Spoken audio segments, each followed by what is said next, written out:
Roxo Media House. Jeff Wilson started covering the Texas Rangers in 2008, though he'll never forget 2021. Out on his own, he decided it was time to do a podcast, but his wheels were spinning until a nerd came along. There's no going back now. Welcome to the Texas Rangers Baseball Podcast. Here's your host, Jeff Wilson, and the recliner nerd himself, John Moore. Hey, everybody, welcome to the Rangers Today Baseball Podcast. We are at episode number 46, and today, Dane Acker, the right-handed pitcher with the Texas Ranger organization, he was part of the Elvis Andrus trade. He's going to join us here from Kinston. He's in Arizona. He's in Arizona, that's right. Yeah. He's on the Down East roster, but he is in Arizona. He's coming back from Tommy John surgery. But before we get to Dane, we got to talk about the trade deadline's over in the big league club, and let's get to what's going on there. Okay. They didn't do anything. I mean, they traded Matt Bush. They got a nice prospect, Antoine Kelly. I think that's kind of the centerpiece of the trade. I know it was a two-player trade. But Matthias, is that his name? Matthias. Matthias. Yeah. That's infielder. His birthday was the day after the deadline. So happy 28th to him. You're traded. Yeah. He has some big league time. He kind of fits into the utility role, it looks like. So another one of those guys, but he's on the 40-man. So we will probably, I'd imagine there's a chance we'll see him this season. And I think that was kind of a surprising trade to trade Matt Bush. I thought Matt Moore's what everybody thought was going to get him. Yeah, everybody thought Matt Moore would go. But look, Matt Bush has been great. Mm-hmm. And, not that Matt Moore hasn't. So they got that done. And then when we talked to John Daniels, you were there, and Chris Young, they kind of talked about how they didn't get anything that matched the value for Moore or for Martin Perez. And, they were never going to trade Martin, I didn't think. So they said that they want to have those two around, possibly work out extensions with them to keep them around beyond this season. I don't think Matt Moore would cost very much, and I don't think Martin would cost very much relative to the free agent market. So they need to get that hammered down. Martin, he's been great all year, obviously. Right. The last two starts, he's pitched with purpose, and the purpose is he's trying to make a point. Hey, give me a contract extension. You can just kind of tell he's fired up. In Anaheim, he would get an out, and he'd kind of glance over to where the front office was sitting. Yeah. So he is showing them the pitcher he is now, and thinks he's going to be going forward. And I know there are late bloomers. He's only 31. Yeah, but he's definitely figured something out. And if you're the Rangers and you need starting pitching, and John Daniels said starting pitching is going to be the number one priority this offseason. Absolutely. Get this guy while you have the exclusive negotiating rights. He wants to be here. Rangers want him. Mm-hmm. There's probably some club friendliness that Martin would agree to. So, now's the business end of it, which ends up people can get a little sideways on the business part when you're thinking you should get it. But I still think the Rangers do want him back, and he wants to be here. Worst case scenario, they can make a qualifying offer. He'll make 18, 19 million if he takes it. Other than that, I think he thinks he can get a better deal, and the compensation on that is probably better than anything they thought they were getting. Sure, and that's right. The comp pick is after the first round, so it's 31 to 40 range. Absolutely. Look, the guy behind you, Cole Reagans, was a comp pick. Yep. When Giovanni Gallardo, the Rangers offered him the qualifying offer after 15, and he turned it down, ended up signing with the Orioles. And so the Rangers got a pick, and the guy they got was Cole Reagans. Yeah. And so Cole's making his major league debut tonight. We're shooting this on a Thursday. Yep, we'll be there. And anyway, so that's the kind of player you would get, a major league caliber player, but you would rather have Martin Perez. And everybody in the organization says that. They're not looking to get a darn draft pick. They want Martin Perez. They want Martin Perez. And a couple of other of those comp picks like that, too. Joey Gallo was one of those picks. So was Davis Wenzel. They acquired that pick from the Brewers. They traded. Right. But it was a comp pick. It was an after the first round pick. Yeah. So, we talked about trade deadline. Gray, that's the bad news of the whole week. Yeah. On a team it's struggling for starting pitching right now, kind of we knew this was going to be here. They've only got really 2 good starters that you can really trust. Dane Dunning's been pretty trustworthy, but other than that, you trust Gray, you trust Perez, and now Gray's going to be down 4 to 6 weeks. Yeah. I would not be surprised if this was a season ender. Honestly, I mean, at this point, why rush him back? Why rush him back? Absolutely. Why, if there's any uncertainty, why do it? Now you want him to rehab it so that he can have a full offseason, so he can get into his offseason healthy. So go through the process. But if there's 2 weeks left and when he's finally ready, what does 2 or 3 starts do for him? Exactly. What does it do for the team? Is it worth the risk? So I think that we may not see him again. Now, on the flip side, we very well may see him again. If he is ready within the 4-week window, yeah, that gives him a month.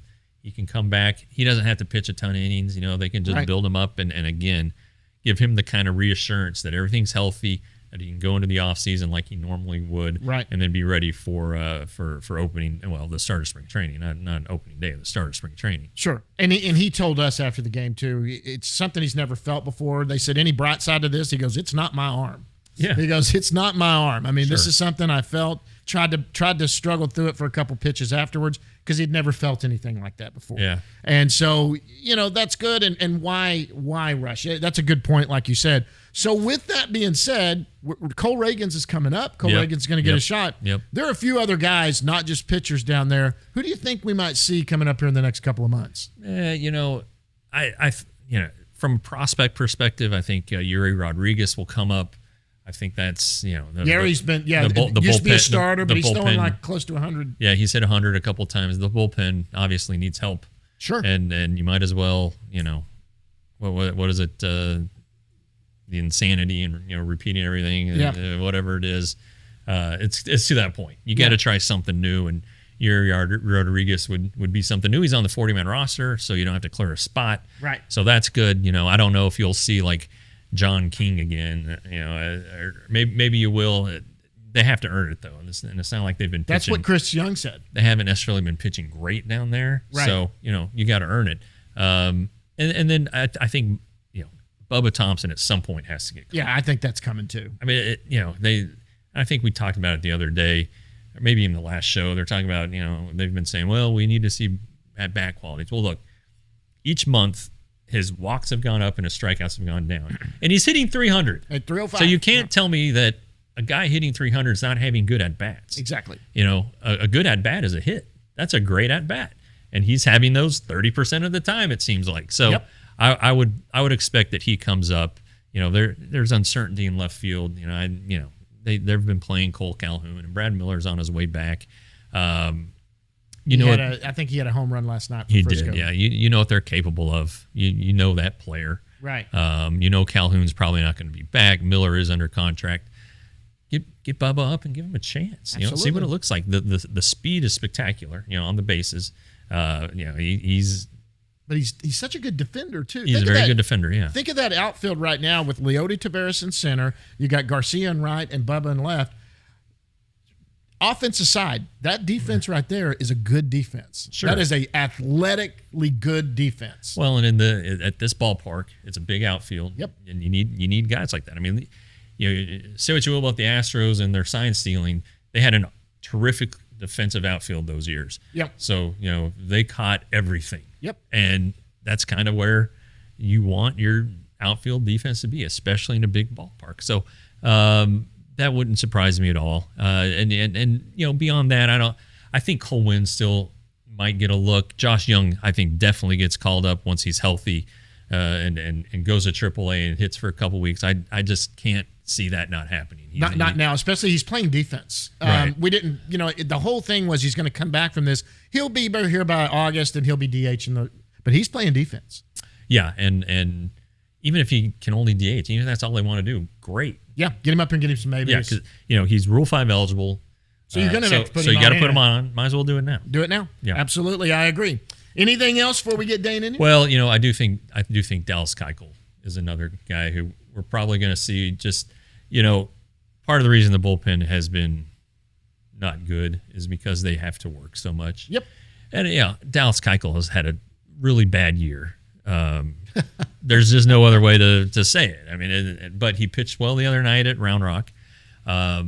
he has a chance to give you innings. And Glenn Otto has been giving you 5, but he's throwing a lot of pitches. And, and same thing with Spencer Howard, throwing a lot of pitches in 5 innings if they get to 5. Yep. At some point they're going to have to push him beyond that and take the beating. Or they're going to have to find a guy who can do it. And Dallas Kykel, you don't owe him anything. You would have to create a roster spot for him, but it might be just one of those moves. Hey, we got to get through the season. And they're holding on to it now, but at some point they could put John Gray on the 60-day IL and create the 40-man spot. Yeah. But they're not. They're going to hold on to that as long as they can without. Because there's some other guys that could be DFA'd before that. I did want to bring up one interesting point before we get out of here, and I just noticed my note on it. For the first time that since he's been here, there was a little question about whether Woodward's job is totally secure for next year. That's the first time I've ever felt that. Did you feel that when we that question? You asked the question. I asked if what's your, I think I said evaluation, and John Daniels said, well, we've been kind of tied up, so we don't have a recent evaluation. And John Daniels said, look, no one person is to blame for this, and if anybody is, it's me and Chris Young, right? Which I completely agree with, and But again, you just got to go back to this team was not, the expectation of this team was not to contend. No. And I know everybody knows what they did in the offseason, and so that raised expectations. Sure. But if you they started off okay. If you paid attention to everything that was said in the offseason and spring training, that was it. And of course the manager's going to say, "Oh, we're going to win. The expectation is to win." Yeah, we want to win. We want to compete now. But also it was like, we need to learn how to win. And we, these young guys, we're still developing guys. Right. We need the minor leagues to come through. 2023 is our window. Okay. Those are all the things you don't really have to read between the lines. You just had to listen to it. Right. To tell you that, this season was not to be a contender, and they're not. They've had some awful losses. The bullpen giving away games late, the defense making a costly mistake that leads to a run that ends up beating them. Yep. But I just can't blame the manager for this. And your bullpen management. All right, great. Question is bullpen management. Look at what he has to choose from every night. He's got about 3 guys he trusts, really, 3 or 4. And first of all, you don't have all 8 guys every night. Right. Right. You have guys that have thrown 2 days in a row, or guys that you don't want to pitch back to back. Guys giving Burke 2 days and off. Guys that you don't want to pitch at all, like Garrett Richards. Garrett Richards really doesn't have much purpose on this team right now. Yep. And I know he pitched Monday when Gray got hurt and left, and it's kind of a valiant effort for a guy who hadn't pitched in so long. He gave 3 innings, but those were his first 3 innings in what seemed like since the entire after the All-Star break. So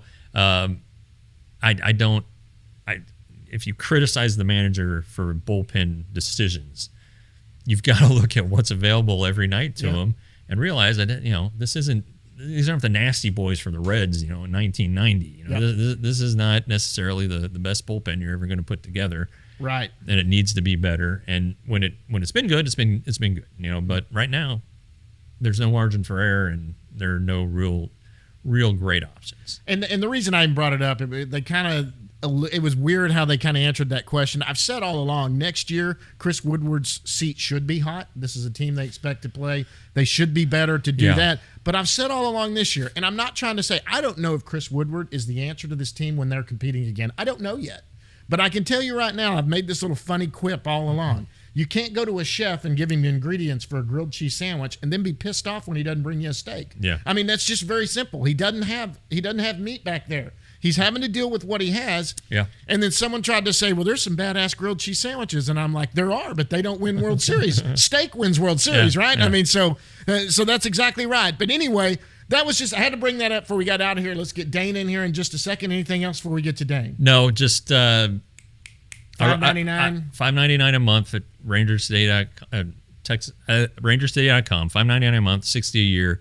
I wrote a pretty good story. I don't like to pat myself on the shoulder very often, but go read the Cole Reagan story I wrote today. It's pretty good. It's about how the organization is so excited for what he's been through, and talked to Tommy Johns. Talked to Matt Hagan, who's the AAA manager, but was his first manager and Jeff Andrews, who's his pitching coach last year, and they've known him forever. They all know the story, and they're all it's a big deal for Cole. Obviously, he deserves all the credit, but the organization, a lot of people helped get him to this point, and it's a win for the organization. Go watch the episode of Cole Reagan's too, and I'll tweet it out later today. But go watch it, listen to him. He's a fantastic kid, and we've said all along, everyone we've had on has been fantastic. Yeah. But man, Cole Reagan's just a great kid, a great story. I'm super excited to be out there. We're going to be out there tonight.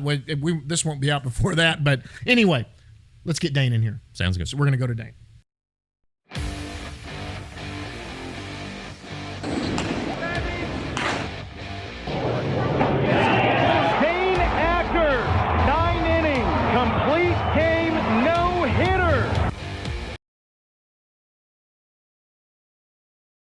Okay, guys, and joining us right now from Surprise, Arizona, where he is still in the Arizona Complex League, probably heading out to one of the minor league affiliates.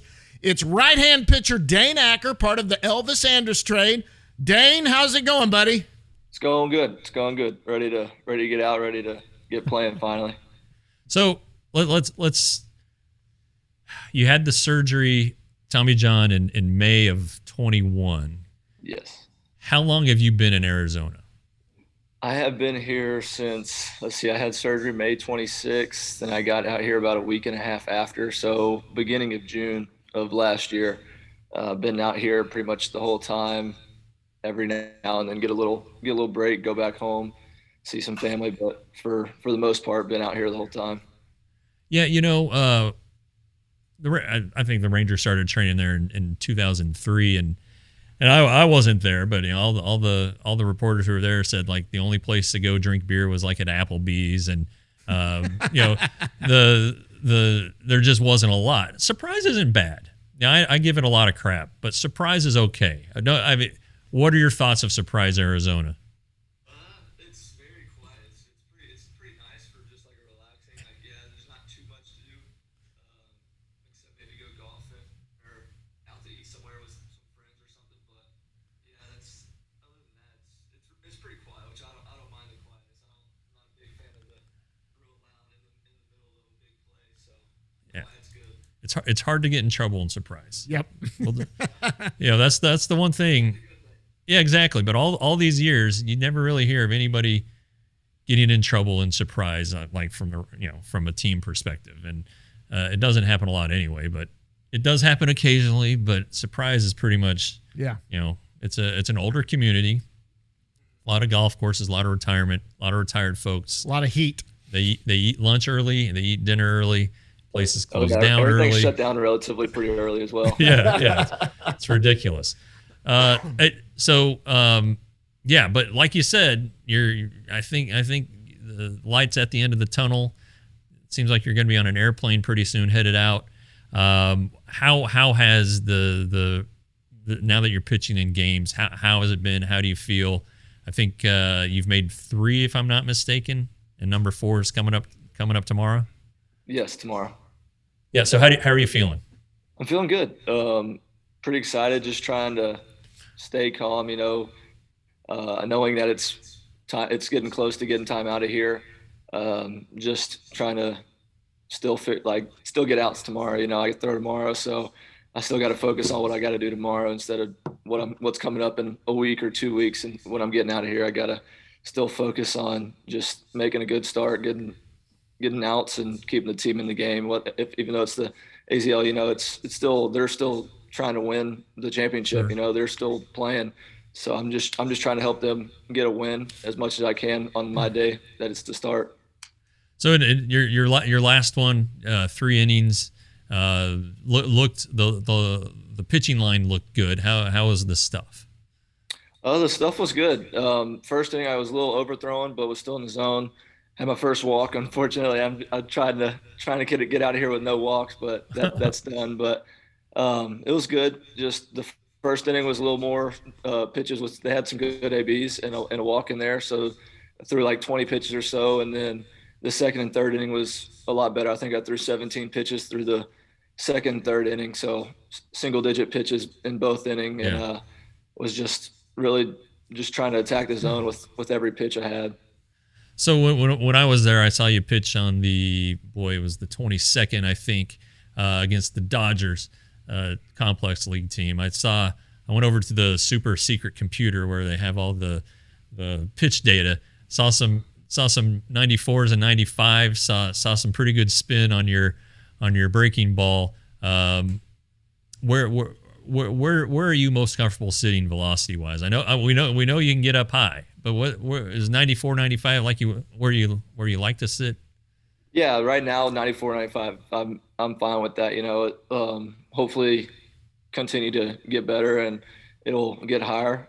But it's kind of whatever that day, whatever it's feeling good. Some days it'll feel good at 96. Some days it's better at 94, 95. It's just kind of how it plays and how you're commanding it that day. Can you reach back? I'm sure you can, but how do you reach back and get a couple more extra miles per hour? Because they could make a difference. Like late in the start when you're emptying the tank. Yeah, mostly it's more so with two strikes. You got two strikes on a guy, you kind of get a little anxious and amped up there. So it's just, I don't know if it's a little extra oomph or what it is that you can. I don't know. It's hard to describe how you're getting that extra too. I think it's just, you have two strikes, so you put a little bit more into it.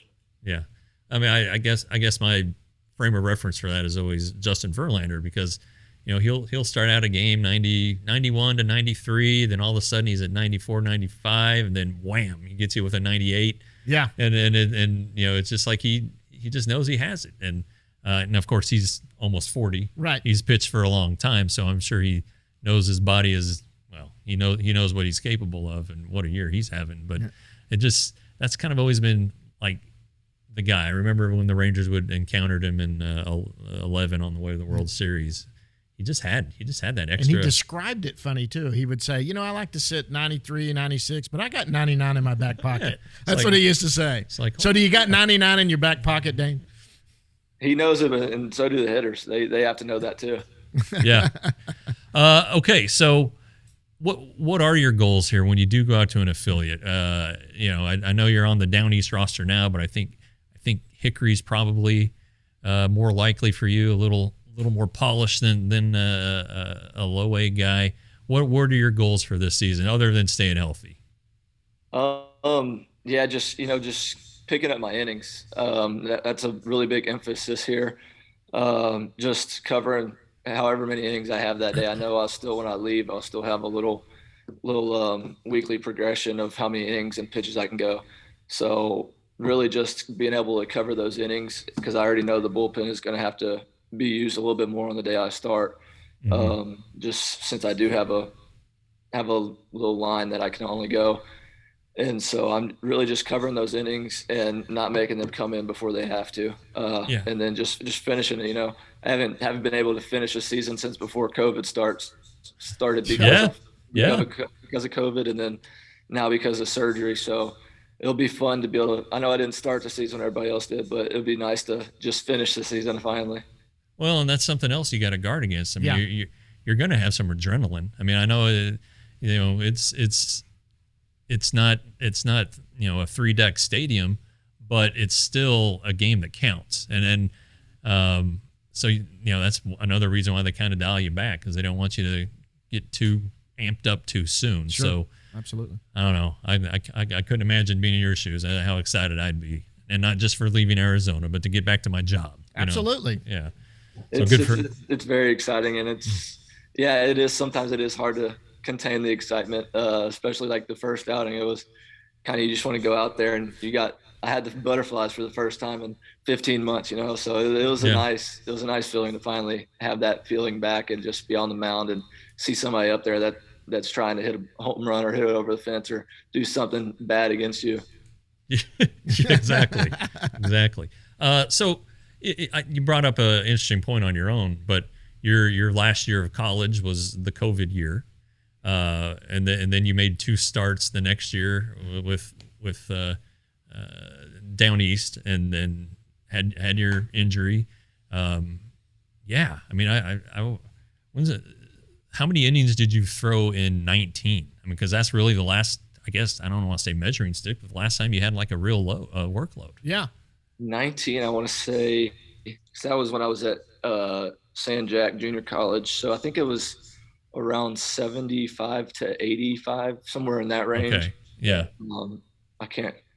That feels like so long ago. I can't even remember. I think it was. It does feel a long time ago. Golly, feels a lot more than 3 years. I'm no kidding. Yeah. All right. So the rehab process, it's especially relevant now because Cole Reagans is making his major league debut later tonight. And nobody knows the rehab process in Arizona like Cole Reagans, who had the 2 Tommy Johns.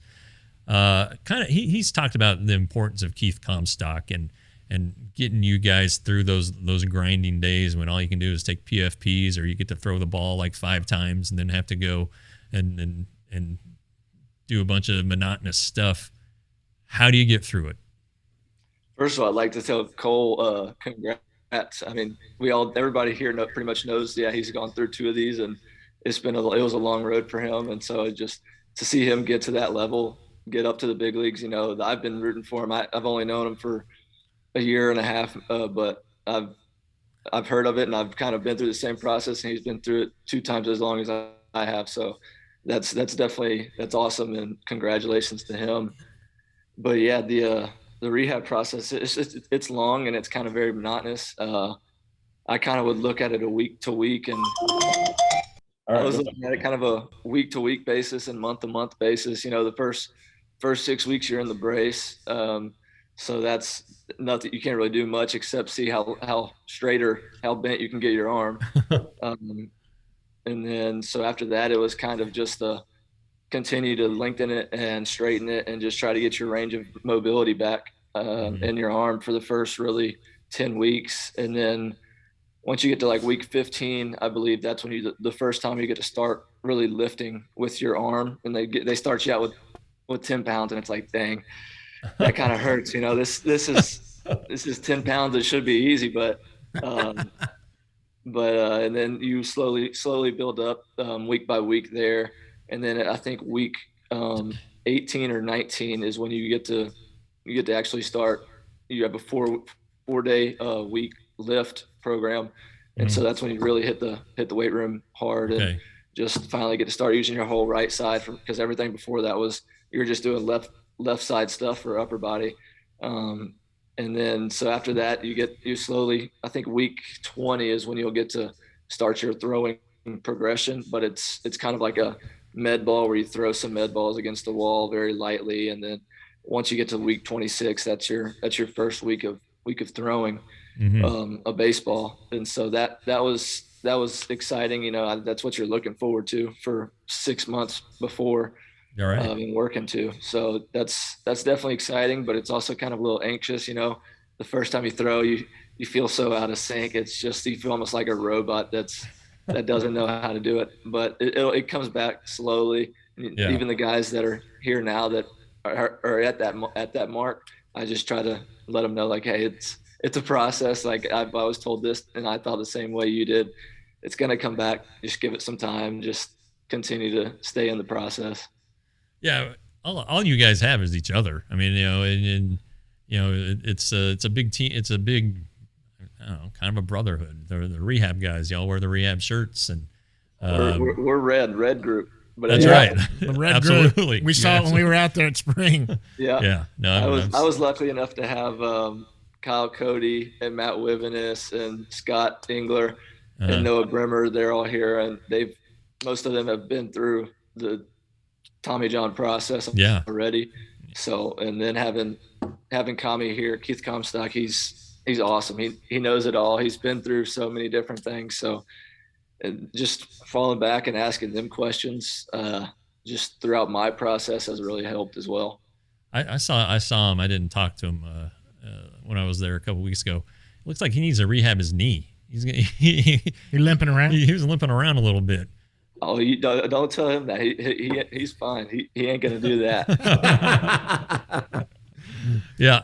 All right. This is kind of the point in the show where I hand it over to John. John, I ask the obviously the hard hitting, excruciating baseball questions. John here, he mixes it up. I get to more of the fun stuff. So All right, Dane, you're from Brenham, Texas. That's where you went to high school, right? Graduated in 2017.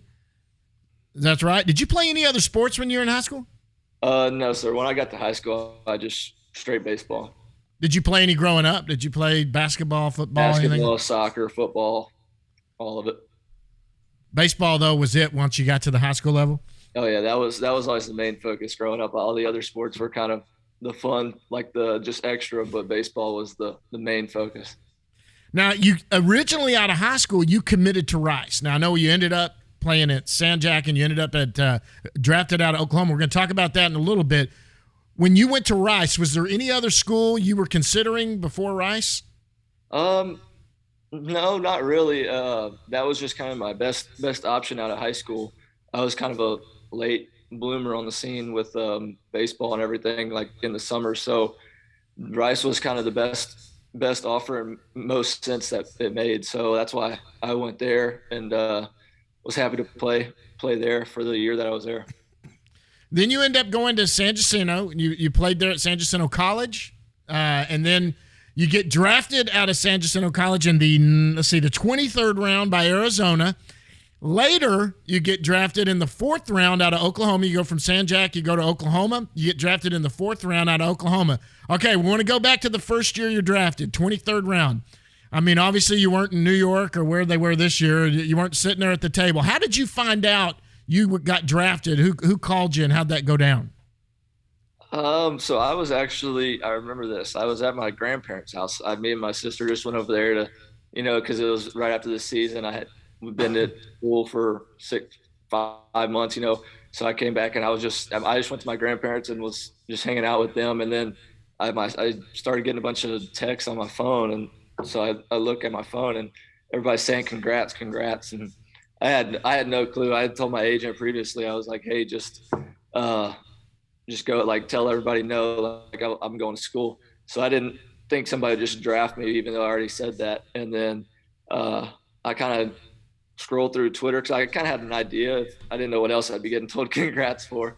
But so, yeah, I just kind of looked and saw it was the Diamondbacks. And I was like, okay, that's pretty cool. And then I told my grandparents they didn't really know too much. Baseball's just been baseball, It's right. never been drafting or like going to school, and it's just for school, So I told them, and they kind of got it after I explained it to them. And but I had known, like, yeah, I'm still going to Oklahoma. And hey, they took a flyer, thought that maybe they could throw a little money at you, because sometimes that works out if something goes sideways between you and OU. So you end up going to OU. Now this time it's different. 4th round. Out of the 2020 draft, that's the short draft. That was the one that was only 5 rounds. So tell me about that draft. Where were you on that one? I'm assuming you were somewhere because there wasn't a lot of activity going on at that time. Where were you in 2020? How'd you find out you'd been drafted? Well, so the night before, one of my real good friends, Kykel, he's up in Tulsa. Yeah. He was a first rounder for the Nationals that year. Yeah. And so I drove up to Tulsa because they had a big party for him, and I got to know him really well, so I wasn't going to miss that. But I knew the next day I needed to get home, and that's an 8-hour drive from Tulsa back home. So I knew I was getting up early that next morning just to get back home and spend the time with my family. So I think I got up at like 7, and I was on the road from 7 to about, I think, 4 o'clock or so. Okay. Yeah. And so I got home back, and I didn't really watch it. I was just kind of getting texts from my agent and all that stuff. Just told him to let me know. So I was just watching a movie with me and my dad. And my sister was doing something. My brother lives up in Dallas. My mom was somewhere else. So I didn't want to. They were all busy. I'm not going to tell them, hey, don't, like, it's not a big deal. We can celebrate later. So I just was kind of watching a movie. My dad was up there. I think he was scrolling through Twitter and looking up my name and different stuff just to see what's going on, because I wasn't telling him anything. And then my agent called and said, hey, we got the A's 4th round list. I said, okay, sweet.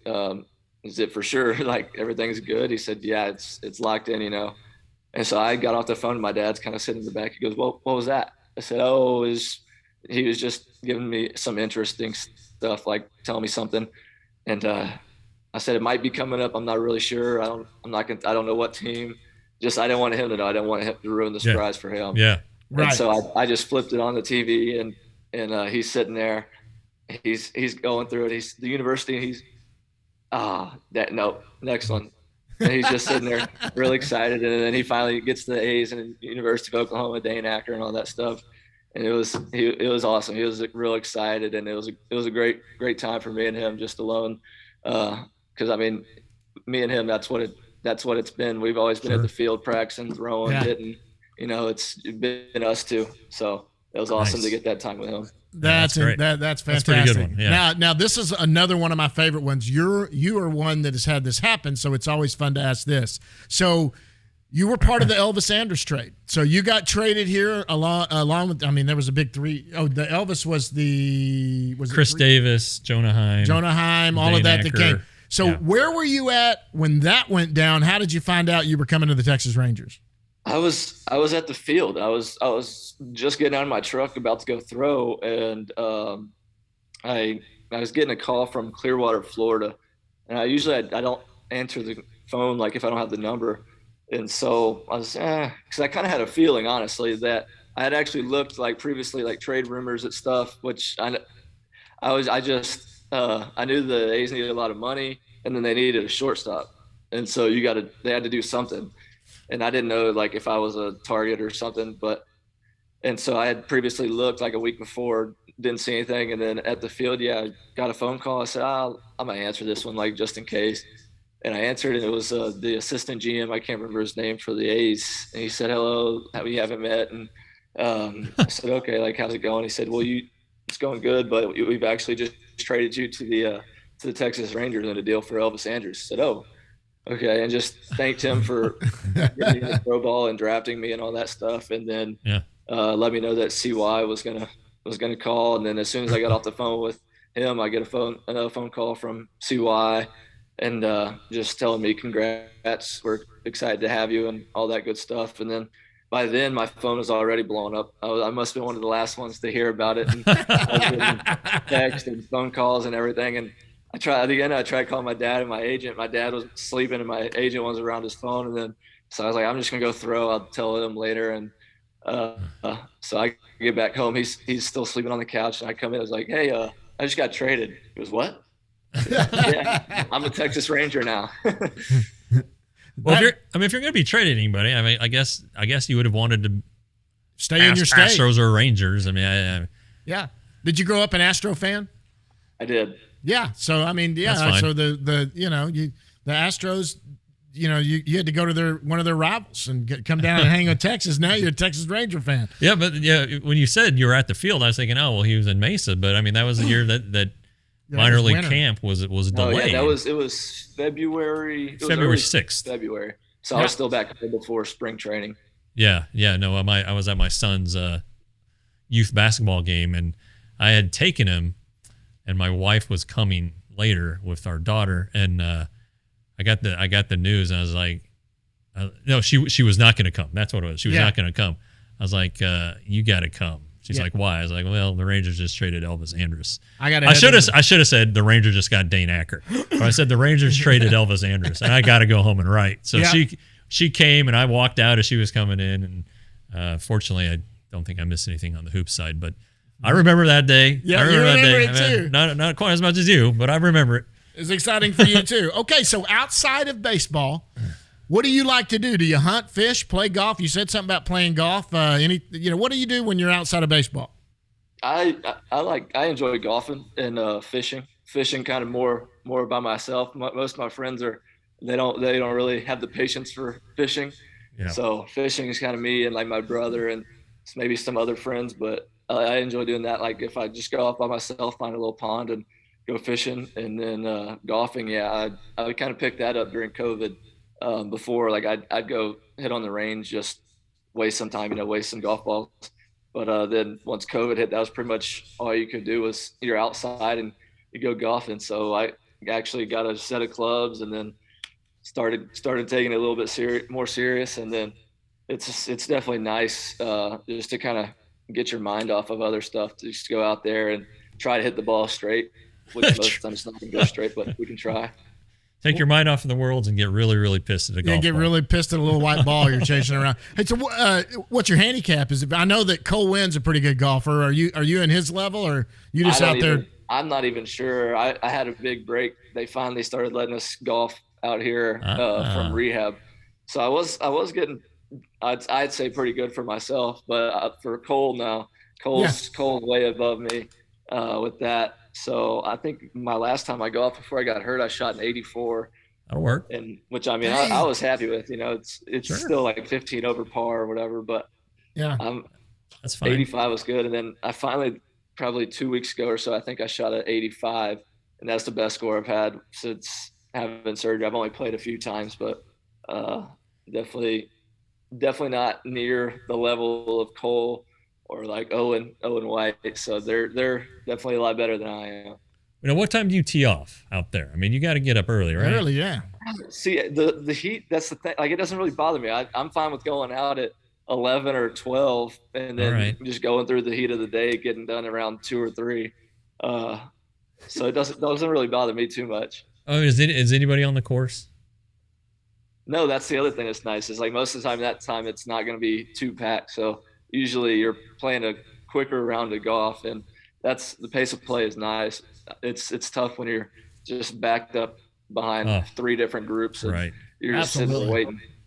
It gets hot here, and when I was younger, before I had my wife and kids, I would go play at 3:00 in the afternoon. Yeah, I'd just grab my clubs. I'd probably play 36. I'd start tee off at 11, have a Gatorade and something to eat, and then keep going. But I would try to drink a bottle of water a hole. Yep. So I would drink 18 bottles of water, but I wouldn't go to the bathroom. Now you'd be sweating it off. Yeah. Yeah, that might have been too much information. Absolutely. I don't know. I know you talk about shooting 84. I think I shot 81, and then when we started the back nine, yuck. I'm laughing there. No, I think that's probably about the best I've ever shot. It's probably an 84, 85. I'm old though. I don't hit it as hard as you guys. Okay, favorite food. What kind of food's your favorite food? Favorite food. Ooh, I have to say quesadilla. Ooh, that's interesting. He's from Texas too, so he gets Tex-Mex. That's right. Yeah, the little chicken and cheese quesadilla. That's all I need. Where do you go get a quesadilla in Surprise, Arizona? Oh, what's the Rio Mirage Cafe? Rio Mirage. Yes. Right. Right there off of Litchfield. They have a nice selection of kind of a Tex-Mex. That's kind of my go-to out here. Is there? They actually have a nice. What is it? Steak fajita. Yeah. Steak fajitas are very nice too. They also have, and I know you don't drink, giant margaritas. Oh, I've seen those. I have seen those.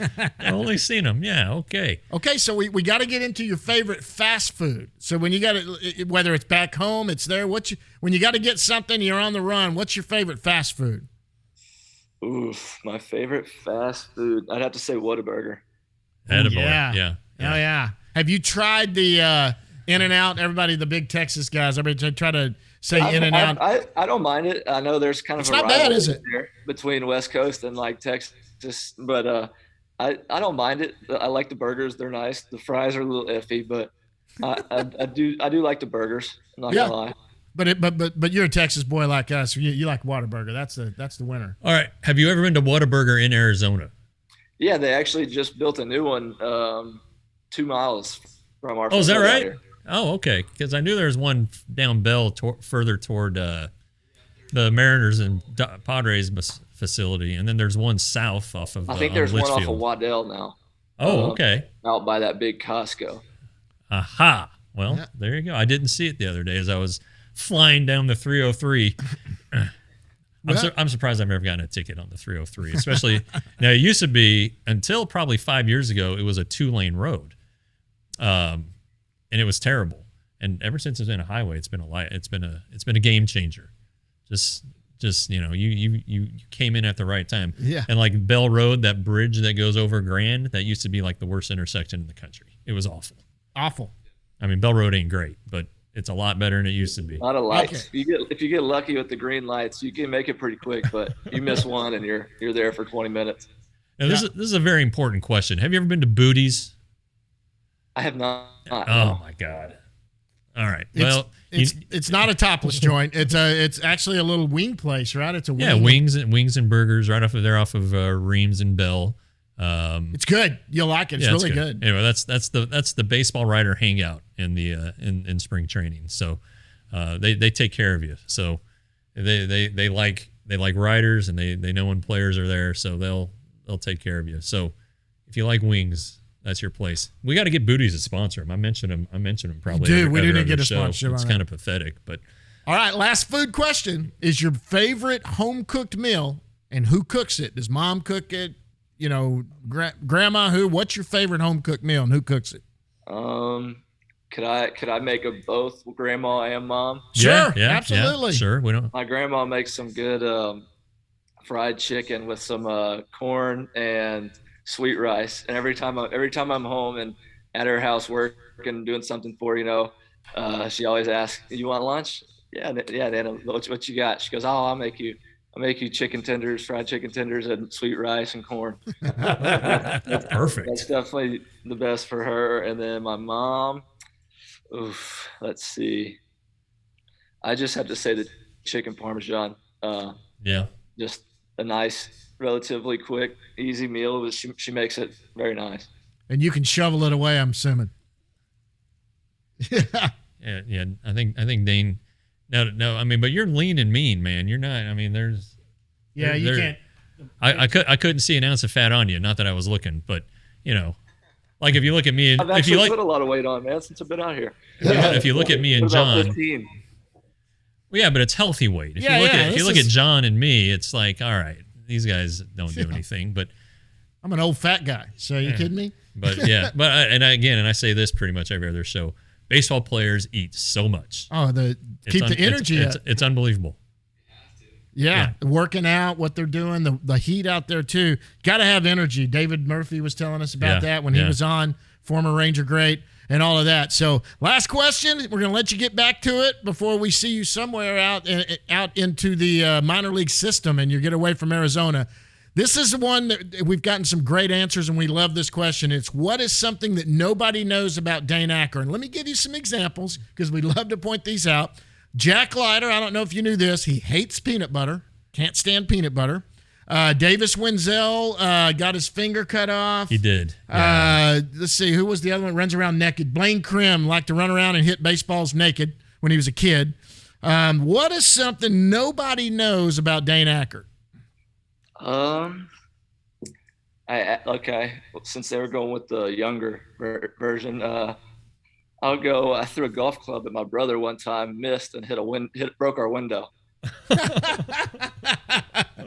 You probably got in no trouble over that, did you? Oh no, I think I had. That was the first time I had to pay for something that I broke. What prompted the club throw? Yeah, was this an older brother or a younger brother? Older brother. I have an older brother, and we don't even know where we got the golf clubs from, but I just remember we had little soft like wiffle balls, and we just went out to the front yard, and we were all right. We're gonna go for this tree. First one of that tree wins. And he probably cheated or something. Got me mad. I don't see why I'd get so mad if I just lost and he didn't cheat. And then so he was letting me have it, and he was kind of running around the yard and stuff, and I got mad and slung it at him, and it went that way, and he was over this way, and the house is that way. So one of the front windows just right through it.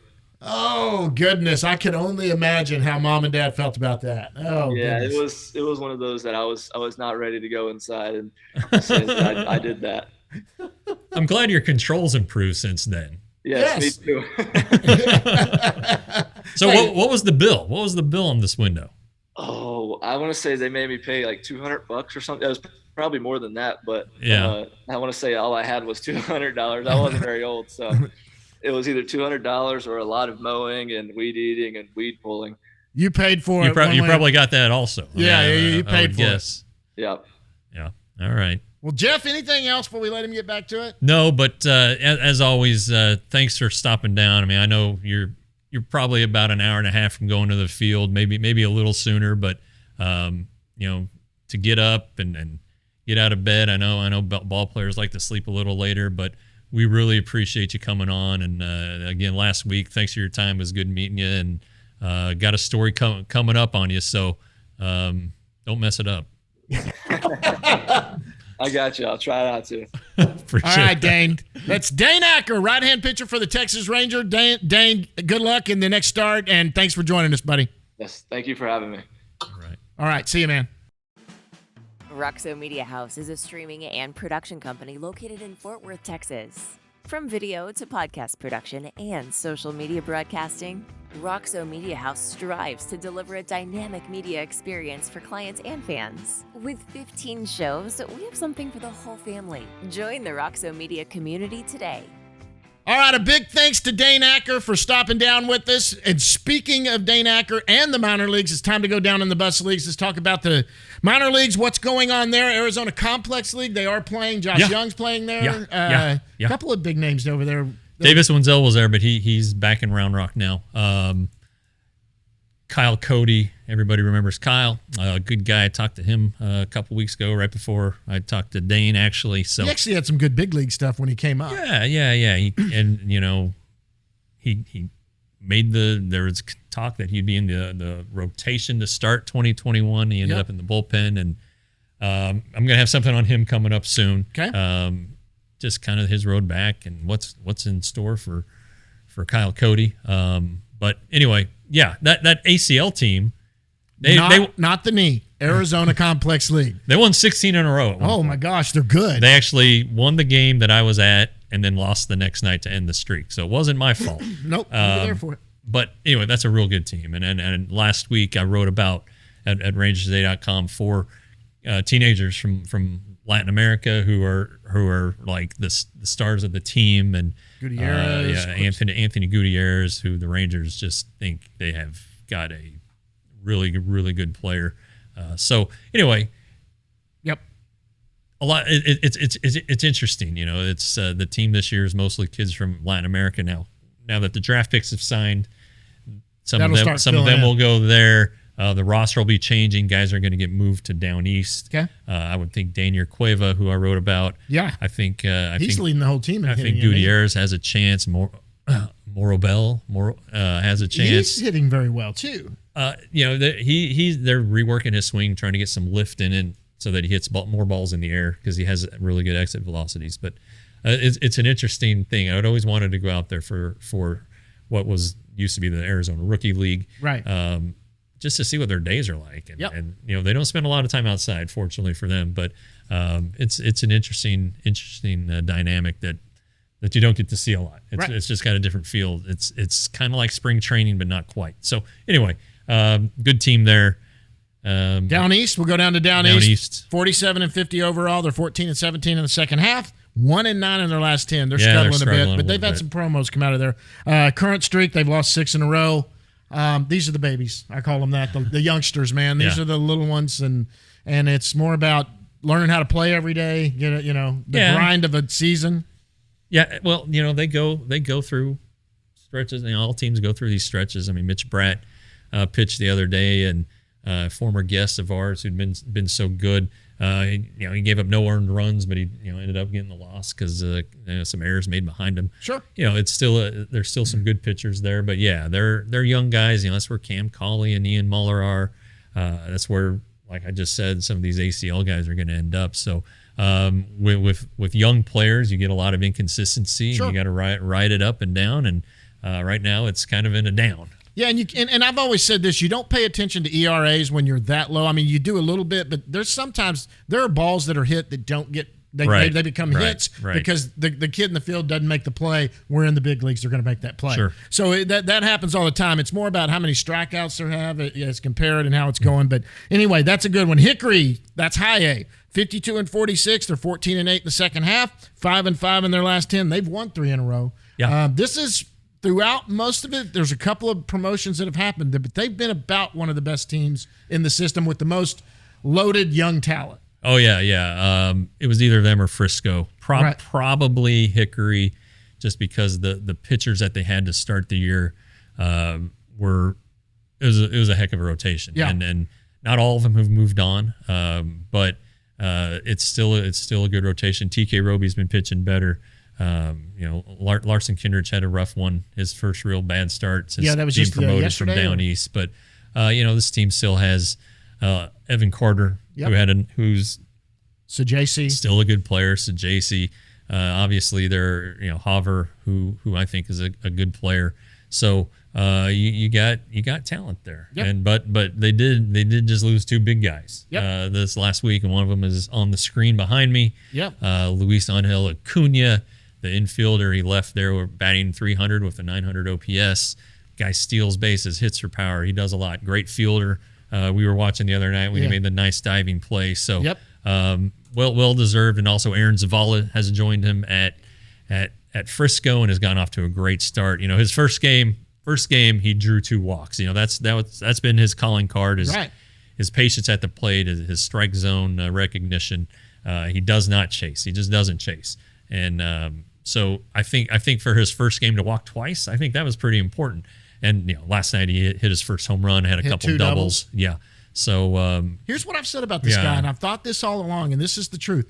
So I think some of the issues he had down in Hickory, the pitchers don't have quite as much control. He is a disciplined guy at the plate. Yeah. But what you like to see, he's up in a league now where they throw more strikes. He's laying off and he's taking the walks, but he's actually barreling the balls when they're in the zone. Yeah. This is a guy to watch. I mean, this guy, if he finishes the season like he started at AA, going into next season, that's a guy that's going to be in the big leagues at some point. Maybe, yeah. I'm predicting it. All right.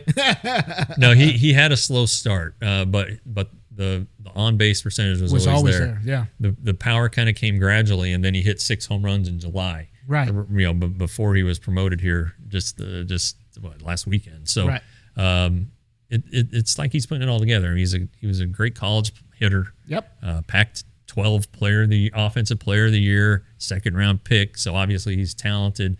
The question is is the power going to come? And it looks like it's there. But nice left-handed bat, and you can always use one. You always use a couple of them. Absolutely. Yeah. Absolutely. Frisco 53-45, 17-12 during the second half. They're 7-3 in their last 10. They've won 4 in a row. They're on a little bit of a streak. That's where Zavala and Cunha are that we just talked about. Right. All around, Frisco's been good pretty much all year. Yeah, and Jack Leiter had a good start his last time out, threw a lot of strikes. I think I was talking to Jeff Andrews about Cole Reagan's, and he had like a 20-pitch first inning and then went through like 20 pitches over the next 3. So he was in the strike zone, which has been a bit of a deal for him. He was competitive.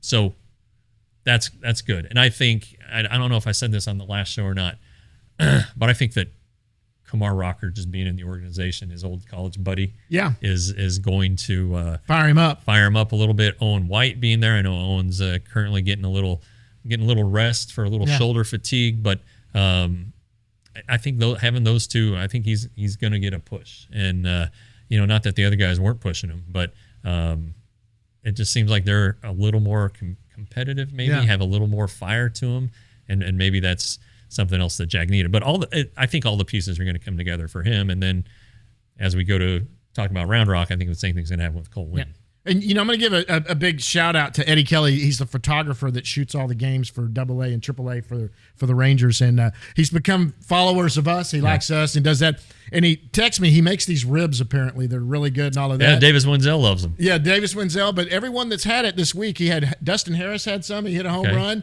Blaine Krim had some. He hit a home run. I said, dude, you need to have the team over. You need to start having a weekly cookout coming into the series. And Eddie, thanks for keeping me informed. He always sends me a couple of fun pictures he takes, too. He's really good. But he's a big follower and a fan of us. Yeah, so big shout out to Eddie.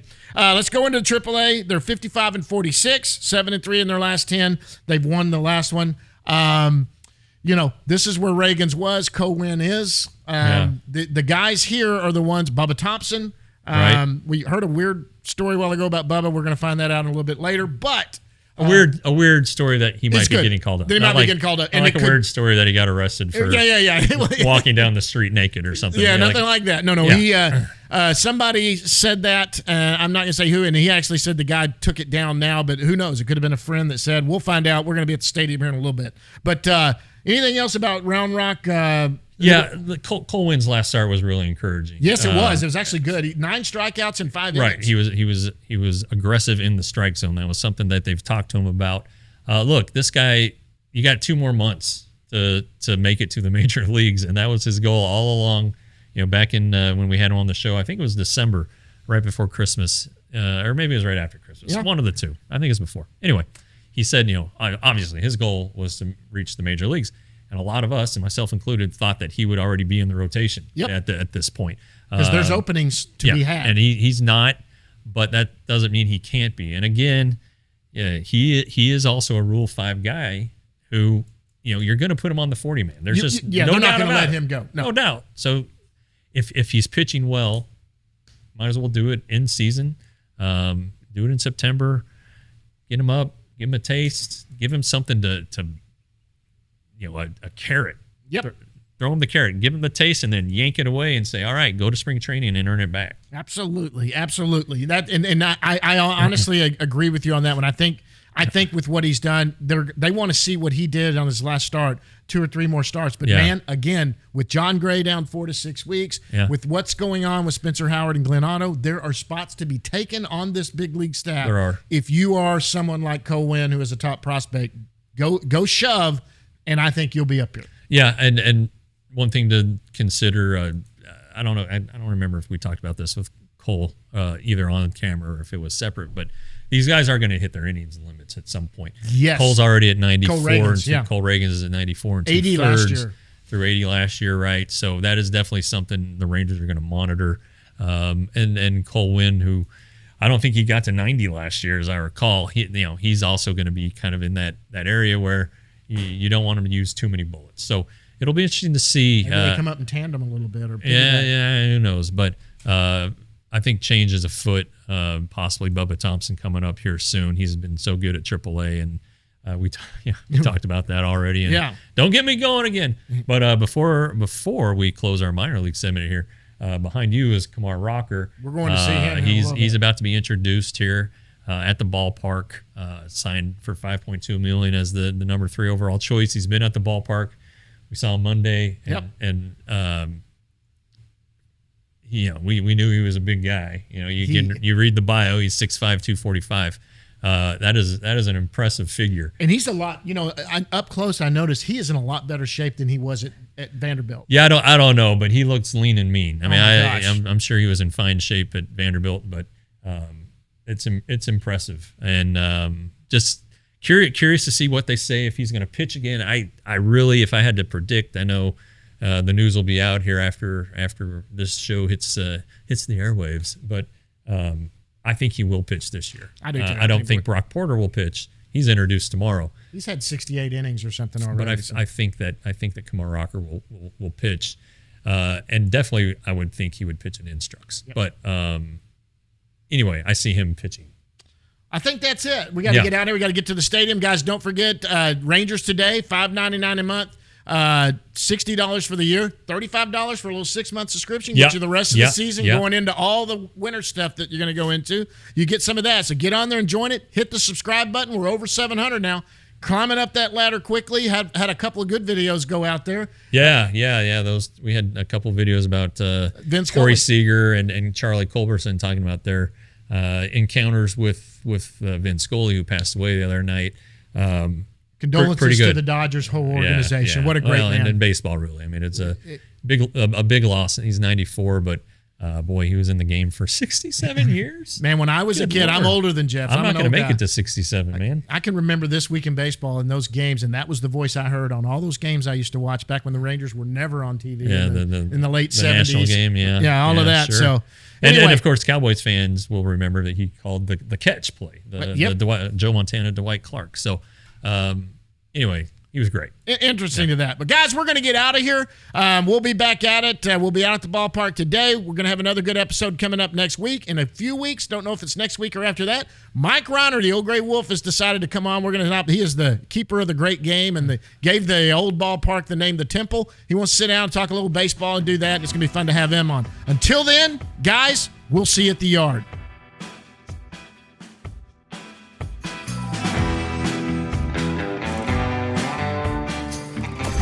Roxo Media House.